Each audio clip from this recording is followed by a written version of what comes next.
A partir de agora, nós exibimos uma entrevista com o professor, comunicador Tatata Pimentel. No programa Personalidades, gravado na última segunda-feira, dia 22, ele falou sobre a sua trajetória, a sua paixão pela vida e o orgulho de ter feito do Roberto Valfredo Bica, o Tatata Pimentel, que todos nós aprendemos a admirar. Sem dúvida, o Rio Grande do Sul perde uma grande personalidade. Nós antecipamos a exibição desta entrevista inédita como uma última homenagem para este mestre da comunicação que faleceu nesta quarta-feira. Acompanhe o programa.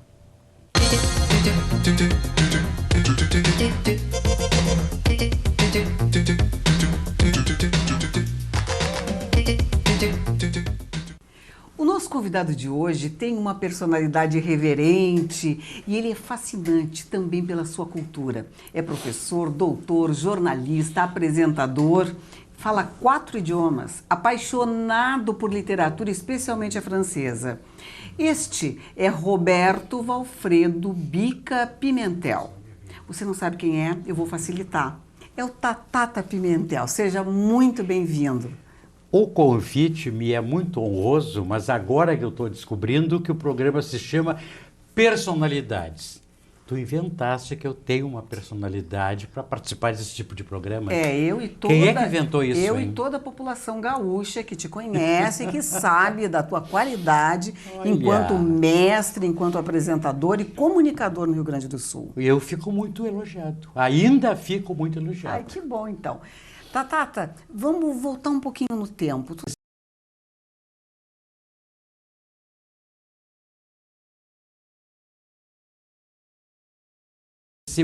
Dia 16 de abril, ariano.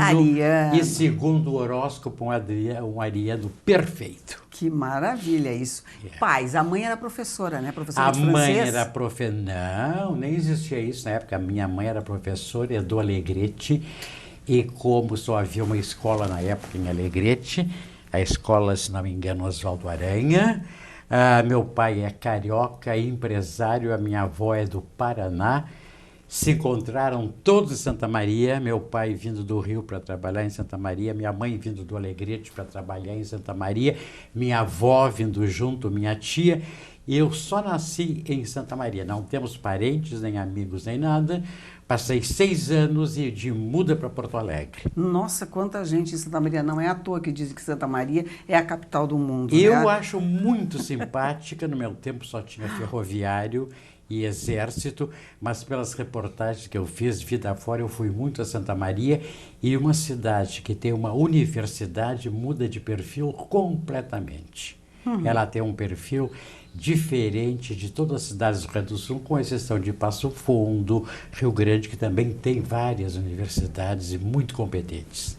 Em Santa Maria, como é que foi a tua infância? Conta um pouquinho disso pra gente. Minha infância foi a mais sonhadora, como eu sou até hoje, entende?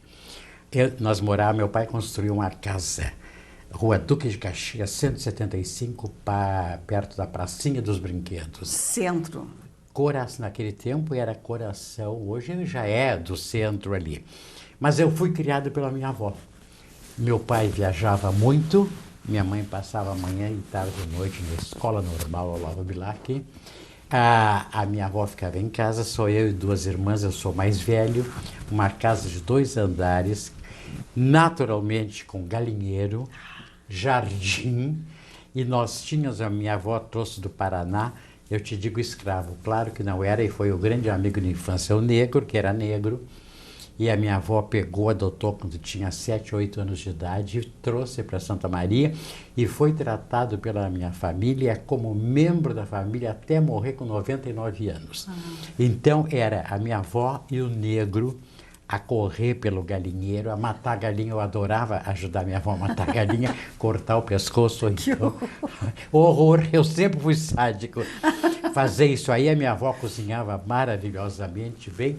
Mas dentro de tudo isso que tu diz, infância, nós não tivemos nada de mim, embora minha mãe da fazendeira do Alegrete, nós não temos nada de tradição gaúcha.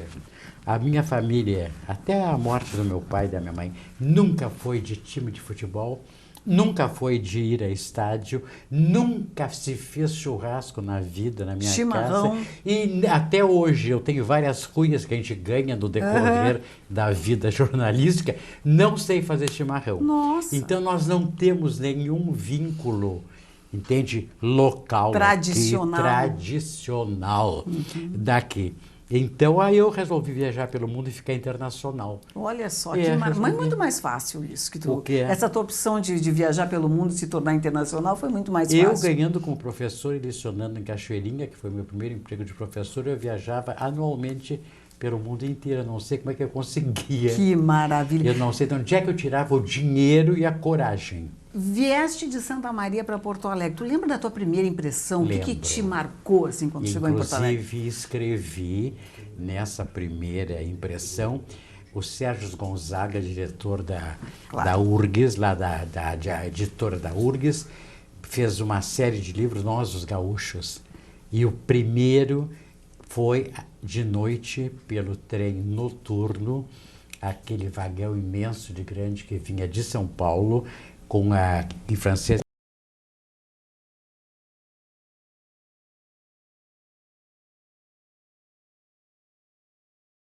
e gravar, Taquari, já era meio longe, a gente estava fechando mala e tudo, ver a Doca das Frutas quando ficava no centro de Porto Alegre e ver um rio pela primeira vez na vida. Eu tinha 7 ou 8 anos de idade. Mas é uma memória fotográfica que eu poderia pintar um quadro, o reflexo da luz da noite no rio e aqueles barcos compridos repletos de laranja, que tem um colorido belíssimo, me marcou para o resto da vida. E daqui a pouco, então, Porto Alegre. E no interior, quando a gente mudava para cá, para Porto Alegre, se dizia, então vais morar na capital. Ai, que maravilha. Tatata, e quando é que o Roberto vira Tatata Pimentel? Isso para mim é muito fácil, porque eu vejo as pessoas onde é que me conhecem, ou pela televisão ou pessoalmente. Até eu começar a televisão, esse Tatata era o apelido que as minhas 2 irmãs, que não sabiam dizer Roberto, que eram muito pequenas, chamavam de Tatata. A universidade, o mundo inteiro, antes da televisão, não consegue dizer Tatata, diz Roberto. Então eu já sei a amizade antiga ou amizade televisiva. Não sabe. Aí eu comecei a fazer televisão lá pelos princípios de 70. Ninguém aqui do estúdio era nascido na época. Eu era nascida, sim. E aí as pessoas esqueceram que eu sou, como tu disseste, Roberto Alfredo Biga Pimentel. Só sabem Tatata. Isso tem a ver com Isso tem a ver com o seguinte, eu cheguei a primeira vez de Londres, era o Swing in London, a cidade é muito barata, e eu trouxe todas as roupas que os Beatles usavam em Yellow Submarine. Sapato de plataforma desse tamanho, gravata dessa largura, estampada de girassol, calça boca de sino, e eu frequentava, os jornalistas todos frequentavam um bar chamado Ressaca, na João Pessoa, na esquina ali. Aí o meu querido amigo José Antônio Dauti olhou a roupa, tudo sempre muito estranho, eu sempre fui muito estranho, graças a Deus. Quer ser júri de auditório? Eu digo, quero, eu nem sabia o que era televisão. Lá fui eu ser júri, puxa, é a Gaúcha, apresentado pelo Elinho Wolfried, só pelo tipo de roupa que eu usava. Aí ficou o Tatata para o resto da vida. Em algum momento, Tatata, porque isso é uma marca tua, né? Uma marca, tu tem muito bom gosto, muito feeling para essa coisa de vestuário, eu acho. Tu faz vanguarda nas coisas que tu usa. Eu fiz coisas de usar na rua que apavorava e assustava muitas pessoas. E depois as pessoas começavam a usar. Pode ser. Alguma vez isso te causou algum entrave, te causou alguma coisa desagradável? Assim? Não. Não, e o que é estranho, eu dava aula vestido com essas roupas. Eu fui a primeira pessoa a usar Maxi Mantô em Porto Alegre, que era aquele sobretudo, claro que é chique, que era aquele sobretudo que ia pelo tornozelo. Eu fui a primeira pessoa a usar casaco de pele que eu comprei em Amsterdã, que era pele de foca, e ia dar aula de noite com aquele casaco. E alguns alunos meus hoje, que já têm quase a minha idade, dizem, as tuas aulas eu não me lembro, mas não esqueço a roupa com que tu dava as aulas. E na década de 70, tu dava aula em escola, na verdade. Não. A primeira escola que eu fui nomeado, estava na faculdade ainda, Escola Agrícola Daniel de Oliveira Paiva, Cachoeirinha, e eu só saí dessa escola porque inventaram, eu já fazia televisão. Sim. Inventaram um programa às 5 horas da tarde e não dava para ir Cachoeirinha, Porto Alegre. Aí coincidiu com o concurso, o último concurso temático para francês. Passei e fui dar aula então no Infante do Henrique. Eu passei 10 anos em cada escola, 10 anos em Cachoeirinha, 10 anos no Infante do Henrique e 10 anos no Júlio de Castilhos. Isso é fidelidade, né? Hã? É fidelidade. Fidelidade não, porque eu adoro até hoje ser professor. Sabe o que eu estou fazendo hoje? Em 2012, eu tenho um grupo de 2 psiquiatras que têm aula comigo de narrativa. Que maravilha. Mulheres maduras, uma mais jovem, mulheres maduras, sapientíssimas, viajadas pelo mundo inteiro, que têm aula comigo todos os sábados sobre narrativa e narratologia. Que maravilha. Eu acho. E adoro, é sábado, é o único horário disponível. Então eu continuo dando aula para elas. Olha só, cursaste letras também e direito na URGS, não é? Eu fiz, era um vestibular que era muito interessante, não havia opção, só fazia Zoom. E o único vestibular na URGS que não coincidiam as datas era o de letras e o de direito, porque a banca era a mesma.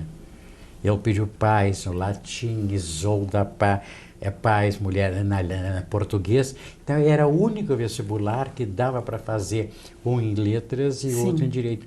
Fiz os dois e, infelizmente, passei nos dois. E daí? Aí a família disse, não, tu vai fazer os dois agora, porque é muito importante ser advogado. Até hoje eu pago a ordem e nunca advoguei na minha vida.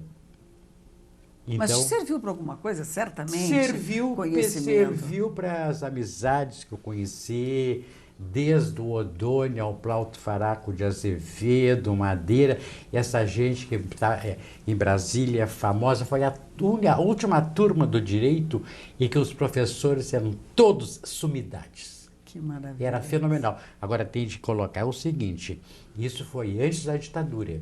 Porque depois eu fui morar na África, passei 2 anos, houve o golpe, e aí então, quando eu voltei, o curso não era de letras, não era de neolatinas, era o curso de letras, só valia uma língua estrangeira, e como eu já estava formado na língua francesa, então eu fiquei dentro do francês. E esse falar línguas era parte do curso. Olha só. Porque o vestibular escrito e oral, francês, inglês, latim e português. Puxa. Escrito e oral. Nossa. E eu passo nos dois e era a mesma banca. E a matéria era a mesma.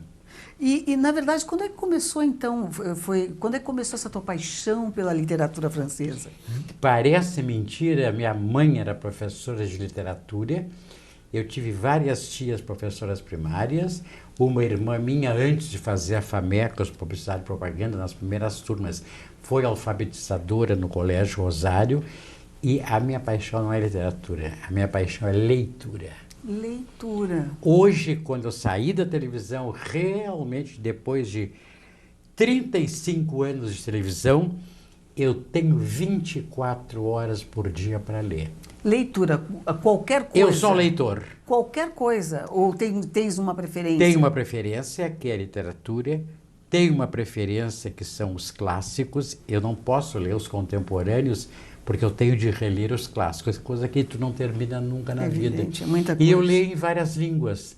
Então, para mim, me facilita. Eu leio Dante italiano, eu leio Camões, o português da época. Bom, literatura francesa, eu entrei para a Aliança Francesa com 11 anos e me formei com diploma de Nancy aos 15 anos. Né? Nossa! Quando entrei no curso de letras, o meu francês é igual do professor que me examinava. Tatá, quem lê tanto assim, escreve muito bem livros. Eu não sou escritor, eu escrevo muito bem, mas eu nasci com um problema de visão.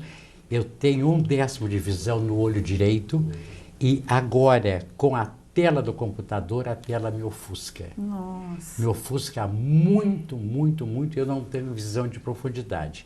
Se eu tenho de escrever, eu escrevo à mão. E aí eu tenho uma coleção de caneta Montblanc. Ai, meu Deus, muito chique. Muito chique. E como é que foi essa tua passagem por Dakar? Como é que foi isso na África? Eu fiz vestibular para entrar na universidade para me ver livre da minha família, pai e mãe, me ver livre, para me ver livre de Porto Alegre, para me ver livre do Brasil, que eu sabia que tinha coisas mais civilizadas, mais modernas e mais contemporâneas de Porto Alegre de 1950, que foi o período que eu fiz o Júlio de Castilhos. Eu sou produto do Júlio de Castilhos. Eu fiz o ginásio e o clássico no Júlio de Castilhos e a URGS gloriosa, que eu fiz tudo na URGS, as outras não existiam. Aí eu queria uma bolsa para o exterior. Aí eu entro na faculdade de Direito e vejo no quadro de avisos troca de estudantes do Senegal com o Brasil pelo Itamaraty. Por aí que eu vou. Não, eu me inscrevi. Os professores da universidade não sabiam onde ficava o Senegal. Tinham a menor ideia. Fui.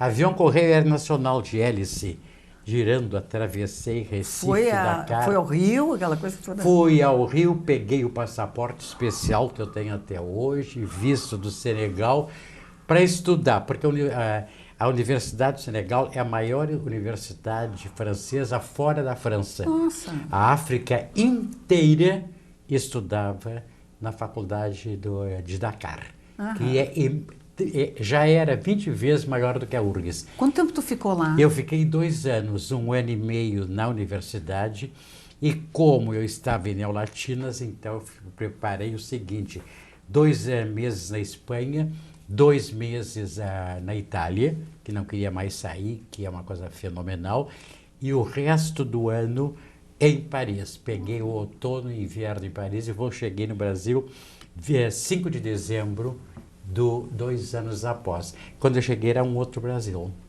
E tu outra pessoa, lógico. Eu nasci, o Tatata Pimentel, que vocês me conhecem por aí, nasceu ao chegar desta viagem. Tatata, eu estava lendo uma entrevista e onde tu fala que tu é apaixonado também pela Espanha. Eu sou transtornado pela cultura espanhola. Como é que é isso? Essa é uma história muito gozada. Eu fui o primeiro homem, rapaz em Porto Alegre, a ter o peito de fazer aula de balé clássico com Tony Saides Petzold, escondido dos pais, porque só dança quem é viado, né? Tem de ser viado para dançar balé. Era o que se pensava em Porto Alegre e continua se pensando. Então eu escondido, eu saía do Júlio de Castilhos, que ficava aqui na Riachuelo, ia fazer aula de balé com a Tony, quando a escola atingiu o apogeu, e a Tony precisava de vários homens para montar a Bela Adormecida. Tá bem, começamos a ensaiar, passamos 1 ano ensaiando balé, 4 atos, sem orquestra, disco, disco gravado. E tu já dançava antes disso? Não, eu dançava muito em reunião dançante, mas o único local para dançar era o Clube do Comércio. Não havia boate em Porto Alegre. Não havia nenhum local público em Porto Alegre. Só clube? Só clubes. Bom, depois de uma viagem como essa, paraste na Espanha e te apaixonou pela Espanha, porque eu vi uma matéria onde tu diz isso com muito ênfase.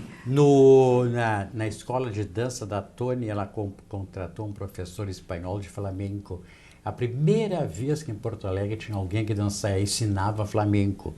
Aí lotou de gente, era uma novidade, porque a Tony estava montando o Capricho Espanhol do Rimsky-Korsakov.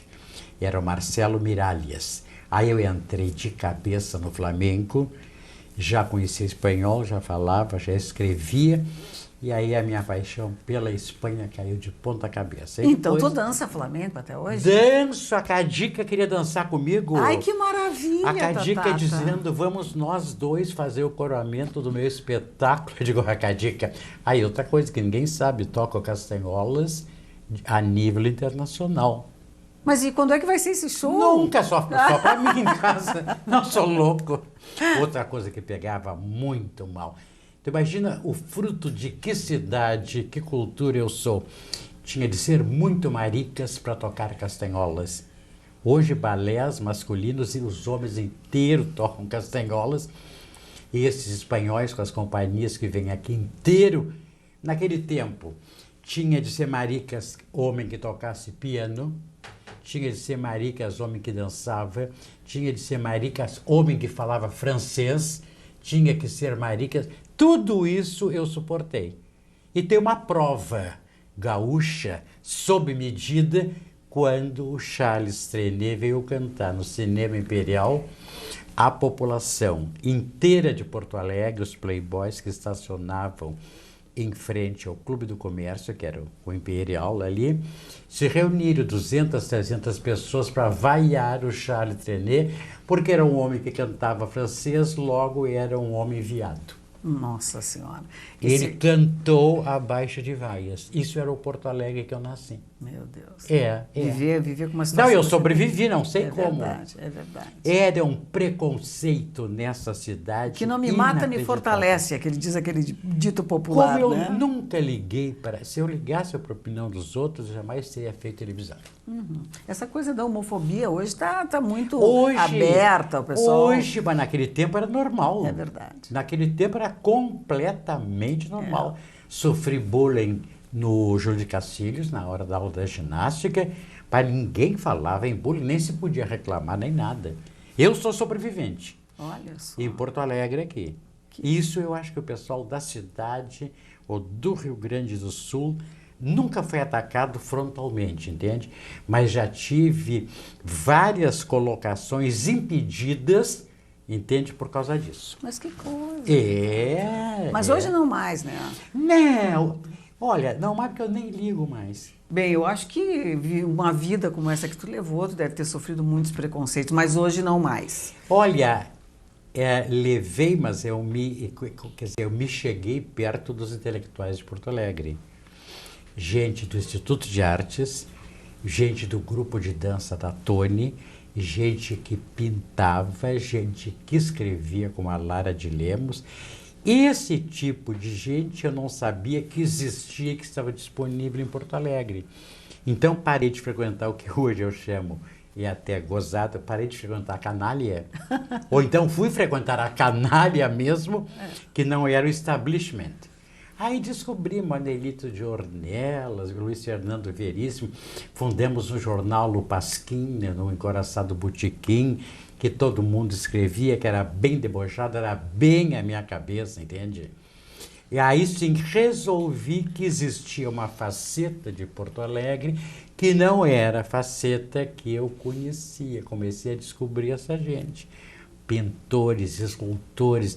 Fiquei íntimo amigo do Chico Stock, que eu adorava Betiol, Vasco Prado, Iberê Camargo. Nossa. Comecei a frequentar, vou te dizer, a nata de Porto Alegre. Que maravilha. E quantos anos de televisão depois? Quantos anos de televisão? Eu acho que eu devo ter 35 anos de televisão. Nossa. Eu passei 25 anos na Bandeirantes, que era difusora. Começou na Bandeirantes como... Difusora. Difusora. Não, eu comecei na RBS, num programa chamado Puxa é a Gaúcha, apresentado pelo Hélio Wolfried. O Helinho.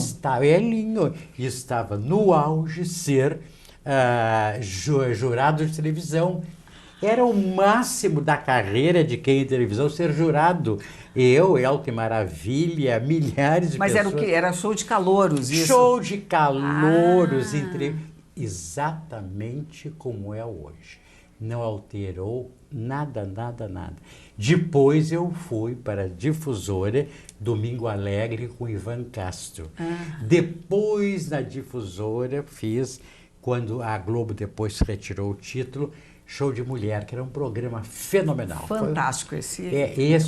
Tinha até Sander Via Chaves Barcelos, Ivete Brandalias, era fenomenal. Aí surge o programa que consagra a mim e a Tânia e uma certa geração que já terminou, entende? Que era o Porto Visão do querido amigo Clóvis Duarte. Clóvis Duarte. Embora eu já tivesse muito tempo de televisão antes, a televisão, o Clóvis Duarte nos lança porque os programas tinham o nosso nome. 30 e quantos anos de televisão? 35 anos. 35 anos de televisão. 40 de magistério. 40 anos de magistério. Essa experiência, esse know-how, essas viagens anuais para fora do Brasil.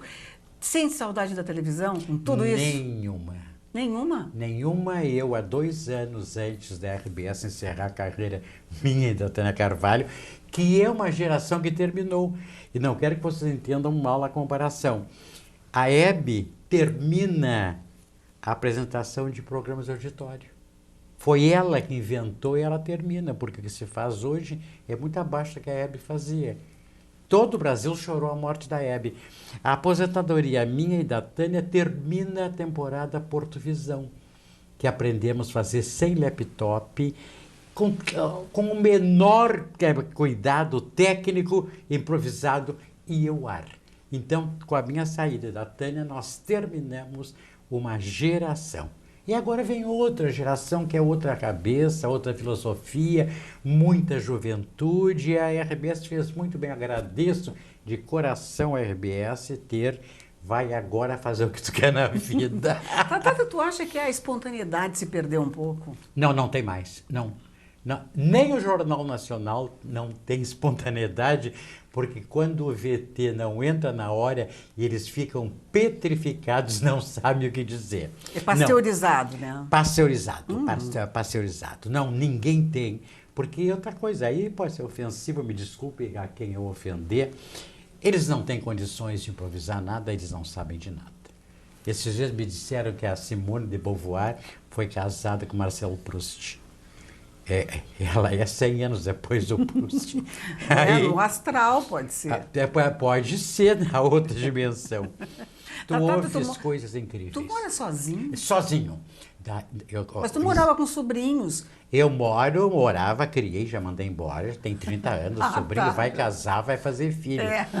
Aí uma parte da minha família se separou, aí não quiseram ficar com as crianças, criei a irmã dele até casar, e esse sobrinho ficou dos 11 anos até os 30 comigo. Eu não tenho enfermeira, espero que não precise não vai. Logo no momento. Eu não tenho cozinheira, faxineira, lavadeira, eu faço tudo, eu passo de mês em mês aspirador em casa. Tem 2 dedos de poeira na minha casa inteira, mas não tem problema nenhum. Sabe por quê, meu amor? Nessa idade eu não tenho vã preocupação. Isso não é preocupação. Poeira se tira, não mata ninguém. É verdade. Entende? Aspirador, tu passa, fica limpo. E tem gente neurótica e tem toneladas de serviçais, eu não quero. E também gente que deixa de viver para manter as coisas... Para manter a casa limpa, não sei para quê, não sei para quê. Tata, projetos que tu está desenvolvendo hoje, além das aulas que tu está dando? O último projeto da minha vida, não é que eu queira, é porque é um projeto tão grande, tão grande, tão grande, tão grande, que eu vou morrer estudando. Eu passei a vida inteira dentro da literatura e eu jamais havia estudado Shakespeare. E agora eu caí de cabeça nas 53 peças do Shakespeare. Eu estou lendo Shakespeare manhã, tarde, noite, madrugada. Comprei todos os vídeos que são filmes ou teatro filmado do Shakespeare. Comprei dicionários do inglês da época do Shakespeare. E vou morrer lendo Shakespeare, porque alguém de letras e leitor como eu não pode deixar de estudar Shakespeare. Meu querido amigo, meu mestre, agradeço demais a tua presença conosco. Pena que esse tempo acaba ficando tão pouco para tanta coisa que a gente quer conversar, né? Mas acontece que eu falo a tripa forra. Expressão português que tem acento grave quando as pessoas acento da crase. Crase não é acento. A tripa forra, eu abro a boca. O meu sucesso como professor ou como apresentador é que eu abro a boca e não calo mais. Me desculpe se vocês ficaram zonzos em casa. Nossa, muito conteúdo. Ela fez 30 perguntas, só conseguiu me fazer 5. Muito obrigada, querido. Foi um prazer enorme. Querido, obrigado. Eu não me propus a fazer aqui um programa celebridade. Não. Isso corre por conta de vocês. Mas tu é a nossa celebridade. Muito obrigada. Eu que agradeço. Agradecemos muito a companhia de vocês e por hoje ficamos por aqui. Até a próxima semana. Até lá.